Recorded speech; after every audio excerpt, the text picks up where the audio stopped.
conflicto de Irán y de todo esto, em, para un poco darle picante y digamos, y para provocar también, no sé si no he entrado al principio de la reunión, pero igual con respecto a la religión es importante notar de que, o sea, el partido, o sea, estoy obviamente a favor de la soberanía del pueblo de Irán, incluido de su gobierno, pero no hay que olvidar también de que, o sea, en los ochentas, o sea, la misma filosofía del gobierno de Irán, del Estado de Irán, una filosofía inspirada en lo religioso, tiene justamente esa debilidad de ser poco flexible y eso lo ha hecho débil, digamos, ¿no? Al no poder, digamos, convencer a más gente. Y esto no es eso es también un resultado geopolítico e histórico, porque luego durante la Guerra Fría había movimientos comunistas pro Unión Soviética, anti Unión Soviética, el marxismo era mucho más fuerte y la noción o sea, de una clase obrera organizada era algo que se podía oler en el aire, mientras que ahora vivimos en una época donde es como que una ficción, parece un cuento de hadas pensar en que una clase obrera se puede organizar y pueda tomar el poder. Estamos en otra época. Pero sin embargo, aunque estemos en otra época y digamos una revolución proletaria, etcétera, parece ser completamente algo fuera de la realidad, es importante recordar que no era así hace menos de 100 años. Y eso está relacionado con lo que estamos experimentando ahora, porque, por ejemplo, el Estado, o sea, que, como digo, a mí me parece sabio defender, ¿no? O sea, o al menos a la soberanía que tiene contra los Estados, la soberanía de Irán contra los Estados Unidos e Israel y sus planes hegemónicos de este imperio que está decayendo lentamente. Sin embargo, por ejemplo, en la revolución iraní, el gobierno, la revolución de los ayatolás ha matado a miles y miles de comunistas, o sea, del Tudeh o socialistas, etcétera, los ha metido a cárceles, les ha torturado, les ha sacado falsas confesiones, etcétera, ¿no? Y ha oprimido, digamos, a los obreros, ¿no? Y eso ha pasado y creo que sí, quería traerlo a la luz porque es como que no hay que olvidar también de que también por eso, digamos, o sea, tiene el mismo estado de teocrático tiene una ideología que no es del todo buena y eso la hace débil y eso la hace igual, digamos,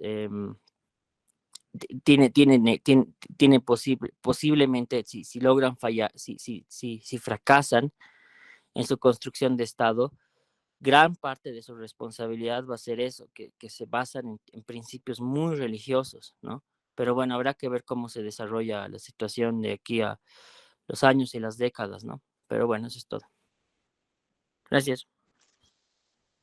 Sí, interesante el aporte que has dado, Jorge, acerca de las minorías y cómo es que estas tesis de mm, valdría la pena decir son toleradas o ya incluso aceptadas, incluidas dentro de lo que es un Estado, una federación, siempre que apoyen a lo que es ese proyecto de país y no estén con instancias separatistas, sí es también una parte. Quizás acá algo de eso habría que trabajar para ver cómo es que podríamos resolver nuestro problema de cada día, que es el estado de situación de Bolivia. Volviendo al punto, ¿no? Hay una pregunta también que la dejé por ahí, pero a ver, vamos a ver cómo podemos abordarla ya entrando al cierre de lo que va a ser este conversatorio. Este ataque que se ha hecho a las instalaciones iraníes por parte de Estados Unidos, ¿no podría entenderse como una especie de Pearl Harbor a la inversa? Y esto tiene que ver con que, bueno, muchos de ustedes conocen que la entrada de Estados Unidos en la Segunda Guerra Mundial se da a partir del incidente perpetrado por el ejército imperial de Japón, que ataca lo que es la posición de Pearl Harbor y desde la vista de Estados Unidos, es una legítima agresión para que ellos entren en conflicto y declaren la guerra tanto a Japón como a Alemania. ¿no estará haciendo ahora algo inverso? Porque el agresor en ese instante era, en esos instantes era Japón, pero en este momento, a vista todavía, si se puede decir, del derecho internacional, quien ha atacado a otra nación ha sido Estados Unidos. Ahora, en vistas de un derecho que hay tesis que dicen el derecho es quien puede imponerlo. Y desde esa vista, bueno, Estados Unidos sería el todopoderoso entonces.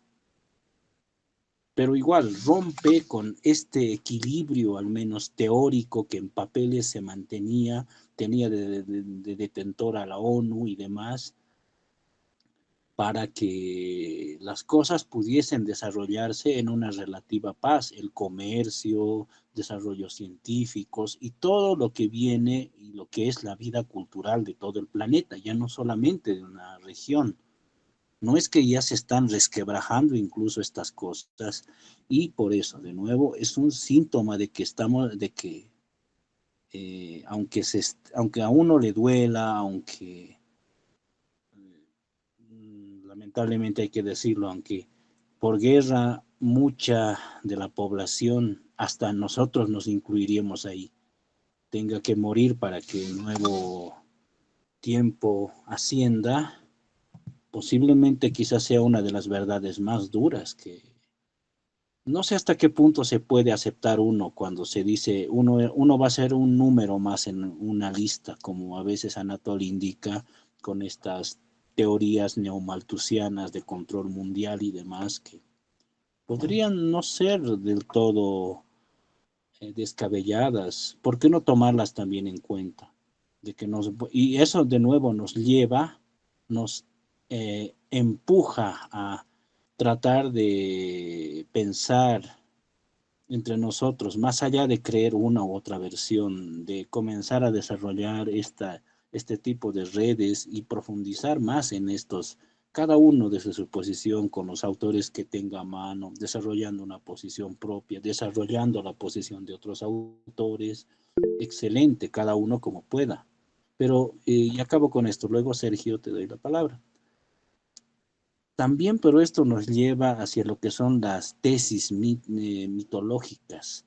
¿Cómo es que quienes están a favor en Estados Unidos, los halcones, en Israel igual, estas alas mesianistas, sionistas, pro-militaristas, que dicen que ya de una vez hay que desatar la Tercera Guerra Mundial al todo y nada, porque según ellos, desde su visión, va a llegar el Mesías o desde la vista milenarista de muchos de acá, de los que son creyentes cristianos, muchos también de la cristiandad protestante, que dicen que igual hay que provocar de una vez la Tercera Guerra Mundial para que de nuevo baje Cristo y rescate a los que tenga que rescatar y juzgue a los demás. Pero hay también este tipo de interpretaciones, lamentablemente muy mayoritarias de bastante población, que sin embargo uno podría decir pues están tan trastocadas como lo que nosotros estamos virtiendo en estos conversatorios, así que no habría por qué admirarse de eso. Adelante, Sergio. Gracias, Heinz.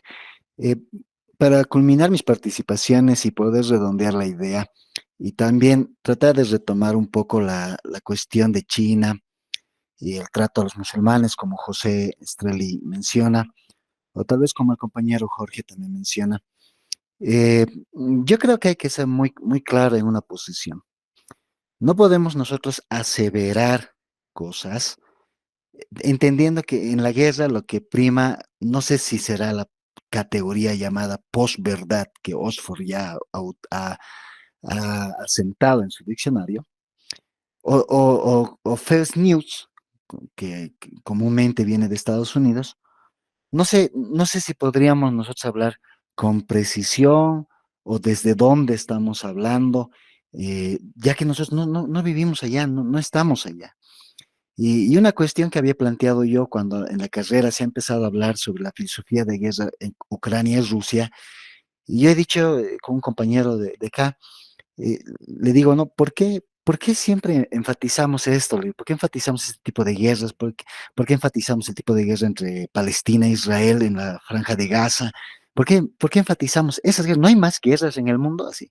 Entonces, haciendo una búsqueda así, no de videos, no de youtubers, no de esa gente que se dedica, digamos, a informar o a hacer análisis o de alguna forma de esos lugares. No, sino a páginas oficiales de los mismos países en donde se ve, ¿no? Se ve esa situación, se ve la coyuntura política, económica y social de esos países, y en las que puedes referirte, siendo una página oficial del mismo país, del mismo estado, puedes referirte cuán verdad es lo que está manejando, y hacer un parámetro, hacer un balance de la información. O sea, lo que decíamos acá, ¿no? La guerra que está utilizando es una guerra híbrida, y no solamente por la forma en la que se desenvuelve allá en el Medio Oriente, sino es una guerra híbrida porque también existe lo que es la guerra digital, la guerra de la desinformación digital. Entonces, no tener esa constancia, yo creo que vulnera nomás pues nuestra crítica, vulnera nuestro criterio de análisis sobre estos temas. Entonces la vuelve débil, la vuelve endeble, no tiene tanta afirmación. Más allá de volverse un intento de análisis, más allá de volverse un laboratorio de participaciones, no aterriza pues en algo que realmente es nuestro quehacer. A eso yo me refería con estos autores, que por más clásicos que sean, son útiles para desarrollar conceptos, así como hemos desarrollado el concepto de la banalización del mal, de la burocratización de la administración del Estado, y otros son conceptos que sirven pues para referirse el análisis de pensamiento que uno tiene. Y no solamente opinar, pues esto está sucediendo y esto es así, y se acabó, son las informaciones, y no tener una crítica, digamos, de qué información estás dando. Entonces, en este sentido, decíamos nosotros, no importa qué tipo de guerras, no importa qué tipo de conflicto es, lo que sí se ve es que este conflicto es latente, es histórico, ¿cómo se puede decir? Es asimétrico, es estructural, y eso se ha mantenido por años, como decía José, desde años se han mantenido estas guerras allá en el Medio Oriente. Pero ahora en estas épocas, en la modernidad, en la contemporaneidad, la modernidad no ha eliminado ese tipo de violencia, de los imperialismos, de la colonización, no ha eliminado eso. Lo que ha hecho es sofisticar la violencia, sofisticar de alguna forma su forma de violentar a esos países, su historia, su identidad, su religión, ¿no? Entonces, eh, si leyéramos a Foucault, Foucault, ¿qué nos diría? Foucault nos diría, ¿saben qué? La guerra ya no es entre estados. Así nos diría, ya no es entre estados. La guerra es entre formas de poder y saber. Así, eso sería la categoría. Entonces, si es una guerra entre una forma de poder y una forma de saber, bueno, pues aquí es un juego, un tablero de ajedrez mundial en el que si sabes los movimientos las haces, no las sabes, bueno, pues estás destinado nomás a perecer en ese juego. Entonces, y nosotros, que como decía en mi anterior participación, a pesar de que somos un socio diplomático y de cooperación con Irán, entramos a este juego. No vemos la guerra como tal, pero sí vemos pues los efectos, sí vamos a pasar los efectos de esa guerra como tal. Entonces, ¿qué va a hacer nuestro país? ¿Qué van a hacer los países que están aliados con Irán? ¿Qué van a hacer? Porque son conocidos, como tú lo decías, como el eje del mal por Estados Unidos. Se nos ha categorizado así, nada más por ser países aliados, países de cooperación. Entonces, una realidad tajante, económica, social, política, si queremos hablar de coyuntura, hablemos pues política, económica, socialmente, cómo se va a reflejar en diferentes dimensiones de nuestro país o de América Latina esa situación, ¿no? Entonces, yo me voy a reforzar, hay un librito de la literatura que se llama, no sé, no sé si es Drummond creo que es el que lo escribe, es un cineasta también, uno que ha hecho películas, en su librito que se llama Johnny cogió su fusil. Y en ese Johnny cogió su fusil, hay una frase central ahí, un párrafo central sobre su análisis lo que era la guerra. Él dice, ¿no? Los que mandan no mueren, mueren los que son mandados. Entonces, tú que eres carne de cañón, tú que piensas que es por la ley, por la libertad, por la justicia, por mayores derechos, tú eres un títere de ese que te está mandando, es un títere de ese que te ha creado nacionalismo, independencia, libertad, que te ha creado idealismos o te ha creado ideas que nunca van a aterrizar. y sacrificarse por esa situación. No es pues pasible para nosotros que utilizamos la razón, que utilizamos el análisis, que nos valemos de esas categorías que han sido desarrolladas en el mundo griego o en el mundo